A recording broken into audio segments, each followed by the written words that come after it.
નમસ્કાર મિત્રો, option trader Gujarati new learning વિડીયોમાં આપ સૌ મિત્રોનું હાર્દિક સ્વાગત છે. તો કેવું રહ્યું મિત્રો આજનું ટ્રેડિંગ સેશન?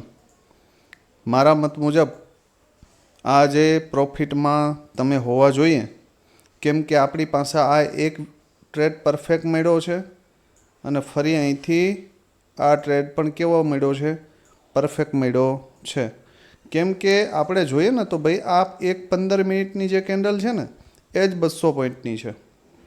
કેટલા પોઈન્ટની? 200 પોઈન્ટની. હવે ઘણા મિત્રોને એવું થતું હશે કે ભાઈ 200 પોઈન્ટની કેન્ડલ પેલી બની જાય તો શું કરવાનું? તો આપણો જે રેગ્યુલર વિડીયો જોતા હશે એને ખ્યાલ હશે કે ભાઈ 10:15 પછી આની ઉપર બાઉન્સ બેક ઉપર નજર નાખી શકાય. બરાબર, આવું મેં કીધેલું છે કે જો પહેલી જ કેન્ડલ કોઈ મોટી બની જાય તો 10થી લઈ અને 10-15 સુધી નજર રાખજો કે માર્કેટ અહીંયા સપોર્ટ લે છે તો આની અંદર એક એન્ટ્રી બની શકે. પ્રીમિયમની અંદર પણ જોશો આપણે. બરાબર, સૌથી પહેલાં કોલનું પ્રીમિયમ એક નજર નાખી લઈએ કે ભાઈ એમાં કોઈ સેટઅપ બનતું હતું તો જે મેં તમને અગાઉના વિડીયો જ્યારે આવું સેટઅપ બને છે ત્યારે સમજાવું છું કે જો આ સીધી મોટી કેન્ડલ ડાઉન સાઈડ ફરી અહીંયા એક રેન્જ બનાવી, રેન્જને થોડી બ્રેક કરીને ફરી પાછું આ રેન્જનો બ્રેકઆઉટ કર્યો ને તો અહીંયાથી આપણી એન્ટ્રી બની શકે. બરાબર, નાનો એવો સ્ટોપ લોસ આવે અને કમસે કમ આપણે ટાર્ગેટ આ કેન્ડલનો હાફનો તો રાખી શકીએ. તો લગભગ 9-10 રૂપિયાવાળું પ્રીમિયમ આઉટ ધ મનીનું પ્રીમિયમ હતું છતાં પણ લગભગ એ 40 અથવા તો 44નો હાઈ માર્યો છે અહીંયા. તો 3 ગણું ફંડ થયું છે ભાઈ. કેટલું? 3 ગણું. હવે જો આ પણ આપણે ન લઈ શકીએ તો આપણે આપણી સાયકોલોજી સુધારવાની જરૂર છે. હવે આ બેઝ કેમ ક્રિએટ થાય છે, આ છે તે છે, એ બધી વસ્તુ માટે તમારે ડીપલી એનાલિસિસ કરવું પડે કે ભાઈ ચલો આ બેઝ ક્રિએટ થયો છે, અહીંયા માર્કેટ સપોર્ટ લે છે અને રેગ્યુલર તમે વિડીયો જોતો હશે તો તમને આ વસ્તુનો ખ્યાલ પડશે. બરાબર, હવે જોઈ લો પુટનું પ્રીમિયમ કે ભાઈ પુટના પ્રીમિયમમાં આપણે સારામાં સારી ઓપોર્ચ્યુનિટી, પહેલાં તો મોર્નિંગવાળા જે નાઇટ એનાલિસિસવાળો જે વિડીયો ગઈકાલનો હતો એમાં જે આપણે પ્રીમિયમ આપ્યું હતું, હવે ક્લીન વસ્તુ કીધી હતી મેં કે જો આ પ્રીમિયમ 119ની આજુબાજુ ક્યાંક ગેપ અપ ઓપન થઈ જાય ને આમ સીધું જતું રહે તો જવા દેવાનું ભાઈ, શું વાંધો છે. પછી એ પાછું અહીંયા ગઈકાલના ક્લોઝિંગે આવે અથવા તો 60 આવે અને આ બે જગ્યામાંથી ક્યાંય પણ સપોર્ટ લેતું દેખાય ગઈકાલનો વિડીયો જોઈ લેજો. બરાબર, ગેપઅપની સિચ્યુએશનમાં ડાયરેક્ટ હાલતી ગાડીમાં બેસવાનું નહીં. આવું વારંવાર હું કહું છું કે એ પ્રીમિયમને ડીપ આવવા દેવાનું. જ્યાં પણ સપોર્ટ લેતું દેખાય બરાબર તો ત્યાં એક એન્ટ્રી કરી શકાય. તો અહીંયા સરસ મજાની કેન્ડલ હોલ્ડ કરી છે, હેમર બનાવી, બીજી કેન્ડલ પણ હેમર, તો પછી આપણે આ એરિયામાં એન્ટ્રી બનાવી શકીએ. બરાબર, અને અહીંયાથી એન્ટ્રી બન્યા પછી મેં ક્લીન કીધું હતું કે જો 119ને બ્રેક કરી દે ને તો 156 અને 192 આવી શકે. પણ 248 એટલા માટે આવ્યા કે આ જે હાઈ હતો ને એ 240 સમથિંગ હતો. બરાબર, એટલે અહીંયા થર્ડ લેવલ પણ આપી દીધું. તો ભાઈ આવી બ્લાસ્ટ મૂવમેન્ટ માટે તમારે રાહ જોવી પડે અને અહીંયા નીચે આવે એની. પણ તમારો માઇન્ડસેટ ક્લિયર હોવો જોઈએ કે આ પ્રીમિયમ અહીંયા આવે એટલે એક વખત તો ચાલવું છે. માર્કેટમાં વધારે મગજનો ઉપયોગ કરવો નહીં. જેટલો મગજનો ઉપયોગ કરશો એટલા હેરાન થશો. લોજિક ઉપર જ માર્કેટ હાલે છે. આવું થાય ત્યારે મારે આવું જ કરવું છે, ધેટ્સ ઇટ. આનાથી વિશેષ કાંઈ નહીં. મેં વારંવાર એક વસ્તુ સમજાવું, જ્યારે ગેપઅપ માર્કેટ થઈ જાય તો ફર્સ્ટ રજિસ્ટન્સ, સેકન્ડ રજિસ્ટન્સ એને જ્યાં જવું હોય ત્યાં સુધી જવા દો. ફરી બોટમ ઉપર આવીને સપોર્ટ લેતું દેખાય તો પેલો વેઇટેજ આમાં જ રહેશે. બરાબર, સમજદાર કોઈ ઇશારા કાફી. જોઈએ કેટલા મિત્રો આ લોજિક નોટ ડાઉન કરે છે. બરાબર, પછી એક બીજું પ્રીમિયમ આપ્યું હતું મેં તમને, લગભગ 1 મિનિટ, 24,600નો પી. બરાબર, 24,600નું પીનું પ્રીમિયમ આ એરિયામાં હતું ક્યાંક અહીંયા. ત્યારે મેં આ ચાર્ટ તમને શેર કર્યો હતો.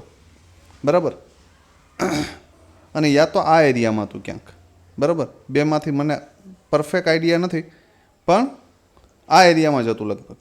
અને ત્યારે મેં એવું લખ્યું હતું, આ કેન્ડલનું ક્લોઝિંગ નીચે હતું રેડ કેન્ડલનું, અને ત્યારે એવું લખ્યું હતું કે ભાઈ કોલના પ્રીમિયમ પાસે બેઝ પણ નથી અને સપોર્ટ પણ નથી, તો મારા મત મુજબ કોલની અંદર એન્ટ્રી બનતી નથી.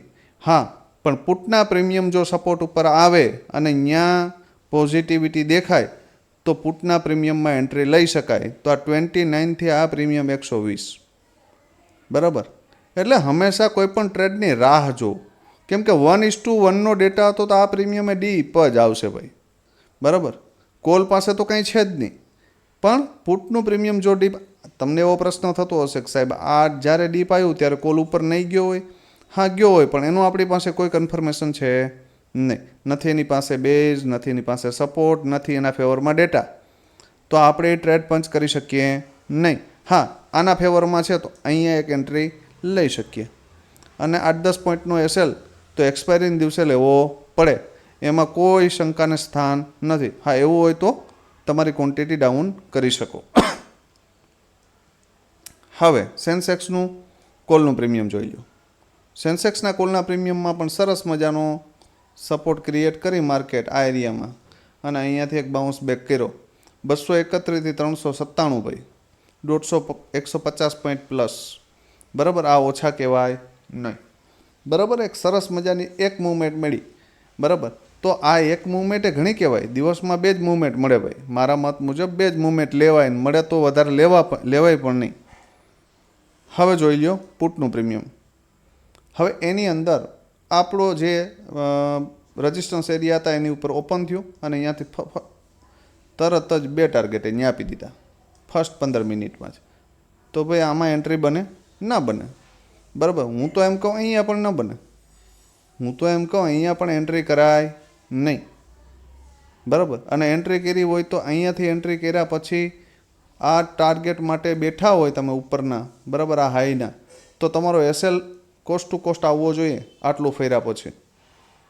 હંમેશા તમે એક સમજી લ્યો કે 300 પ્રીમિયમ બાય કરો છો, તમારો એસએલ 20 પોઈન્ટનો નીચે છે, 300 પ્રીમિયમ 340 જાય છે કે 330 જાય છે, તો એ 30 પોઈન્ટ અહીંયા પ્રોફિટના બતાવ્યા પછી લોસ લેવાય નહીં. આ મારી પર્સનલ વ્યૂ છે. બરાબર. અહીંયા આ પ્રીમિયમે સપોર્ટ લીધો, ફરી આની ઉપર નીકળું તો અહીંયાથી એક એન્ટ્રી મારી શકાય. ક્યાં ટાર્ગેટ માટે? તો કે આ. બરાબર. ફરી ડીપ આવ્યું તો અહીંયાથી ફરી પાછી એન્ટ્રી કરી શકાય. ક્યાં ટાર્ગેટ માટે? તો કે આ હાઈને. બરાબર. એટલે હંમેશા નાના નાના ટાર્ગેટ બુક કરતાં શીખો. હવે જોઈ લ્યો આવતીકાલ માટે શું થઈ શકે. ધ્યાનથી સમજજો આ વસ્તુ તો સમજાશે. બરાબર. બાકી પોસિબલ નથી. હવે જો આ માર્કેટ એક ચેનલમાં રમે છે, દેખાય છે? અપ ડાઉન, અને અત્યારે પણ આ ક્યાં છે? અપ. બરાબર. કાલે કદાચ આવીને એ અહીંયા પણ આવી શકે, પણ માર્કેટ માટે સ્ટ્રોંગ લેવલ છે 24,330 રાઉન્ડ ફિગરમાં. જ્યાં સુધી આની નીચે માર્કેટ ન જાય, અને હું તો એમ કહું કે પ્રાઇઝ એક્શન સાથે 2-15 મિનિટની કેન્ડલ ક્લોઝ ન થાય ત્યાં સુધી આપણે માનશું નહીં કે માર્કેટ આની નીચે પણ જશે. બરાબર. કેમ કે આ સ્ટ્રોંગ સપોર્ટ એરિયા છે. આની નીચે જશે તો પણ તમને ટ્રેપ કરી શકે આ રીતે, યાદ રાખજો. બરાબર. હું આની નીચે ડાયરેક્ટ ઇન્ટરેસ્ટેડ નથી. હા, એક પુલ બેક મારી લઈને પછી આવો તો ઇટ્સ ઓકે. બરાબર.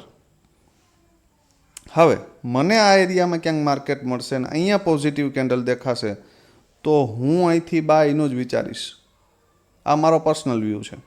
બરાબર. અહીંયાથી પોઝિટિવ કેન્ડલ દેખાશે તો નાનો એવા સ્ટોપ લોસ સાથે હું એક ટ્રાય કેની કરી તો કે અપસાઇડની કરીશ. આ પહેલો વ્યૂ અહીંયા મળશે. તો ધારી લ્યો માર્કેટ માટે 2 મહત્ત્વની રેન્જ 24,588 અપસાઇડ માટે અને 24,457 ડાઉન સાઇડ માટે. જો માર્કેટ આ લાઇન જે છે 24,457 એને નીચે બ્રેક કરે તો 24,329 અને વધુમાં વધુ 24,300 અહીંયા સુધી આવી શકે. અપસાઇડ માટે બ્રેક કરે 24,588 ને તો 24,747 અને 24,800 બરાબર અહીંયા સુધી આવી શકે. બરાબર. આટલું ક્લિયર. બરાબર. વધારે મગજ મારવો નહીં. આ એરિયામાંથી રિજેક્શન દેખાય તો અહીંયા સુધી શોર્ટ કરી શકાય. આ એરિયામાંથી બાઇંગ દેખાય તો અહીંયા સુધી બાય કરી શકાય. આ બીજો વ્યૂ, મતલબ ગેપ અપ ઓપન થાય, અહીંથી ડાયરેક્ટ નેગેટિવિટી આવે તો અહીંયા સુધી શોર્ટ કરી શકાય, અને ગેપ ડાઉન ઓપન થાય ને અહીંયાથી એક પોઝિટિવ કેન્ડલ બનાવે તો અહીંયા સુધી બાયનું વિચારી શકાય. બરાબર, આટલું ક્લિયર. ચાર્ટનો સ્ક્રીનશોટ મારી લેજો. હવે જોઈ લ્યો, એક કોલનું પ્રીમિયમ અને એક પુટનું પ્રીમિયમ. હવે આજ પણ કોલના પ્રીમિયમ પાસે ખાવા પીવાનો એક સપોર્ટ છે 85. કોલનું પ્રીમિયમ છે 24,600નો કોલ. શું છે? માર્કેટનો ટ્રેન્ડ ડાઉન છે, મગજમાં ફિટ કરી લેજો. બરાબર, માર્કેટનો ટ્રેન્ડ ડાઉન છે. માર્કેટને અપ જવા માટે હોલ્ડ કરવું પડશે. શું કરવું પડશે? હોલ્ડ, એક રેન્જ બનાવવી પડશે, પછી અપ જઈ શકે, ડાયરેક્ટ જઈ શકે નહીં. તો અહીંયાથી સૌથી પહેલાં તો આ પ્રીમિયમમાં સસ્ટેન થવા માટે અહીંયાથી એક 5 મિનિટની કેન્ડલ આની ઉપર ક્લોઝ કરે અને અહીંયાથી 116 જાય આ પ્રીમિયમ. તો અહીંયાથી જો ડાઉનથી જ એન્ટ્રી થયેલી હોય ને તો અહીંયા એક સ્કેલ્પિંગ કરીને નીકળી જવાનું. અહીંયાથી ફરી ડીપ આવે અને જો આ 85ના લેવલને ન બ્રેક કરે, બરાબર, તો સમજો કે આ માર્કેટ અહીંથી ઉપર પણ જશે. અને ફરી અહીંયા જો તમારી એન્ટ્રી બને 116ને બ્રેક કરે તો 181 સુધી બલિદાન દઈ શકાય. બરાબર, આટલું ક્લિયર.